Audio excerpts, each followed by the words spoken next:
All right, guys, so this is going to be another Pro Trainer certification. This is going to be Sophie Sharp's Pro Trainer certification, and Sophie actually works at our Ottawa location, so always nice to see more young up-and-coming trainers showing what they can do. So without further ado, we're going to see what Sophie has in store for us here. I'm Sophie Sharp. This is my submission for the Shield Canine Pro Trainer test. A bully, I like it. I don't think anyone's done a bully yet. So I guess this is the loose leash walking.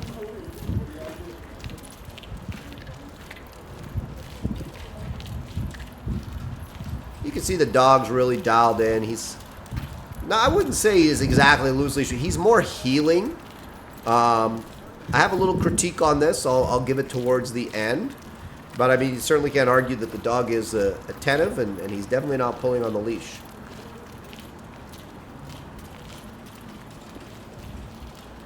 So this is supposed to be 30 seconds. We're actually going on 50 seconds now. Nice to see the dog handle himself around distractions like people jogging, so on and so forth. We want to see a dog that kind of maintains the same behavior around distractions that they do without distractions. You would see a lot of dogs get really amped up by somebody running by. I like that her dog didn't change at all. It's like, yep, just another day, Mom. We're out here walking along.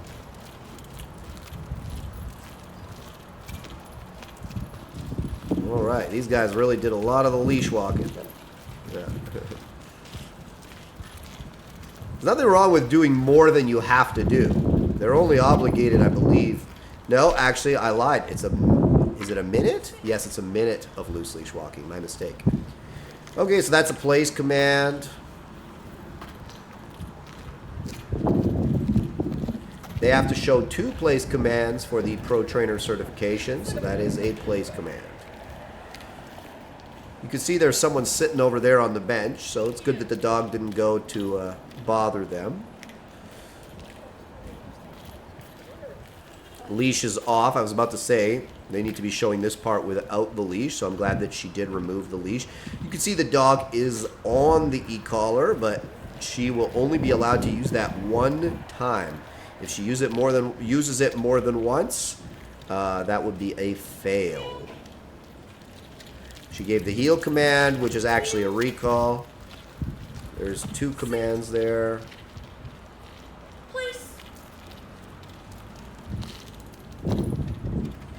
Nice sent to place. I like that the dog went. A lot of dogs have trouble being sent to a distance. Again, this is all about showing that you can develop functional control over the dog in the real world. This isn't about making fancy obedience. This is about showing functional control over the dog in the real world. And so far, we're seeing it.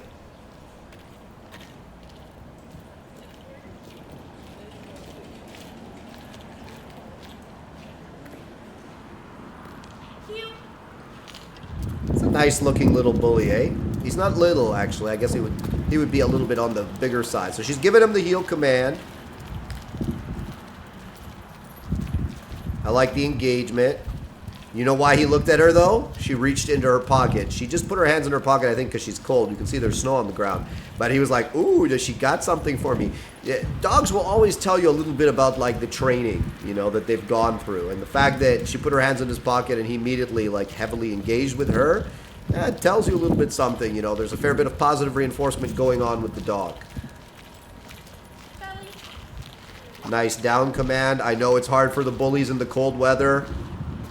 You can see the pavement's quite cold. But I want to see the dogs doing things that maybe they don't want to do, because that shows the level of control and commitment the dog has to the work, to the obedience.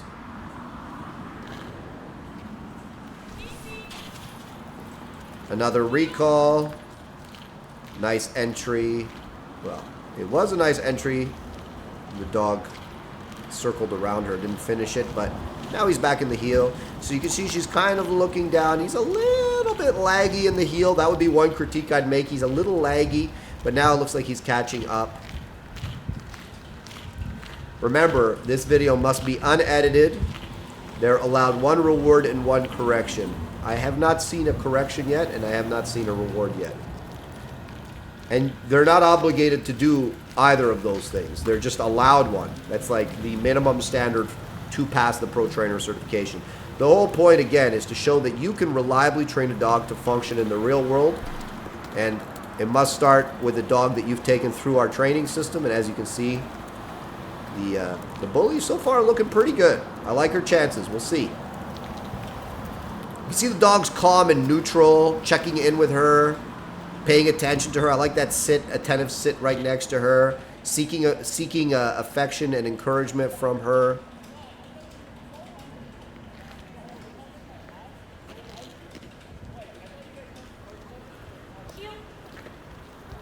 A little bit laggy, smelling the ground. I didn't see a correction, so I'm not going to give her. I'm not going to cost her a correction there.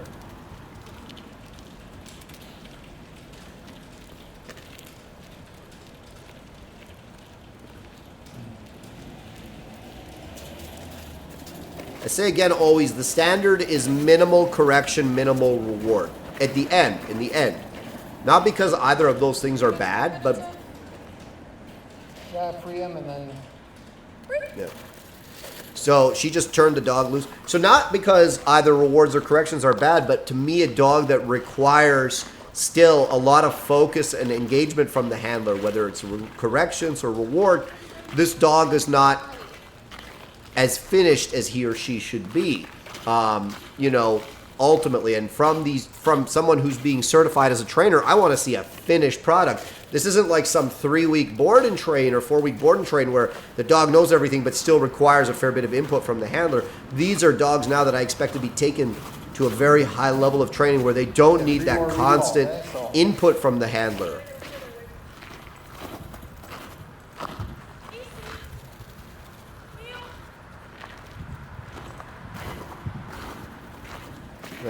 There's another recall. It was a good recall.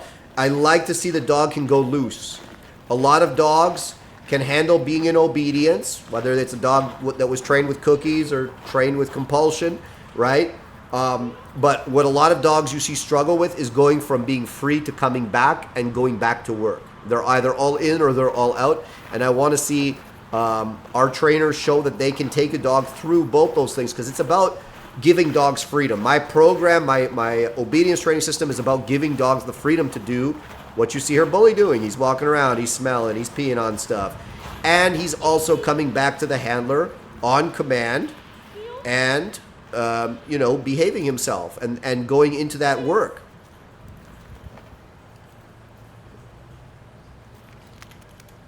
Place. So that's 2 commands for the place.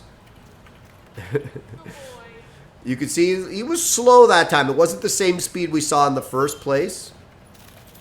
But he did do it. Nice. The recall wasn't bad.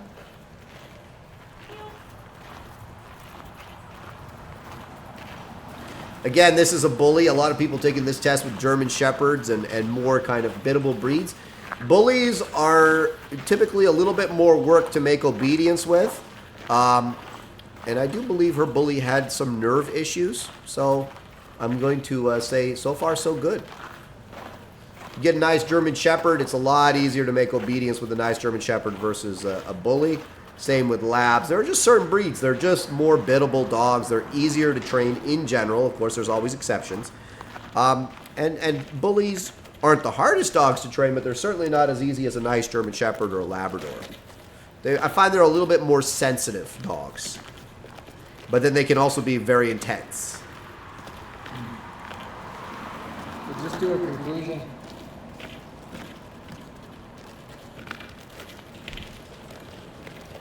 You can see she can barely walk on the ground there. It's icy up in Ottawa. Another down.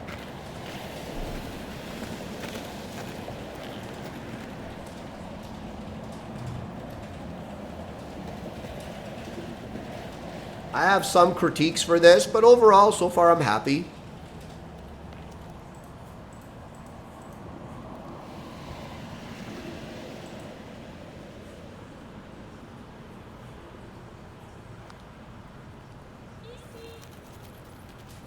Nice recall, good speed there. You can see the farther away the dog really boogies to get to the handler.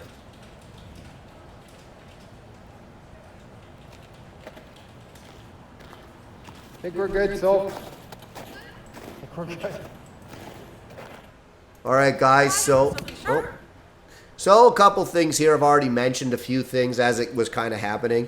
For the loose leash walking, maybe the dog, you know, has a default of, hey, the leash is on, I stay next to mom. It's not a bad thing, but for the loose leash walking, I would prefer if the dog's kind of more roaming around. The idea of loose leash walking is the dog is free but not pulling on the leash. So, you know, there was maybe a little bit that could be better there.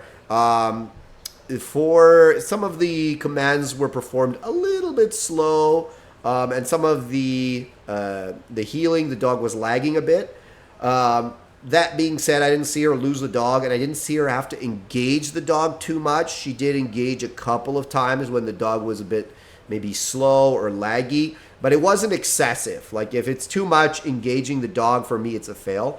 But it wasn't excessive. It was a reasonable amount. You know, she could still drink a coffee and text somebody while she's out with her dog. And, you know, people might think it's a little bit ridiculous that that's the barometer, but that's the barometer for me. Is that what I'm trying to say is that you shouldn't have to worry about the dog excessively, right? A functionally trained dog is a dog that is with you and you're with him or her, right? And there's no problem. When you have to worry excessively, the dog isn't well trained. The dog doesn't really understand the job, and you haven't finished the training. So we want to see dogs that when they're finished, they're showing they don't require that much attention, especially when a trainer is finishing the dog, right?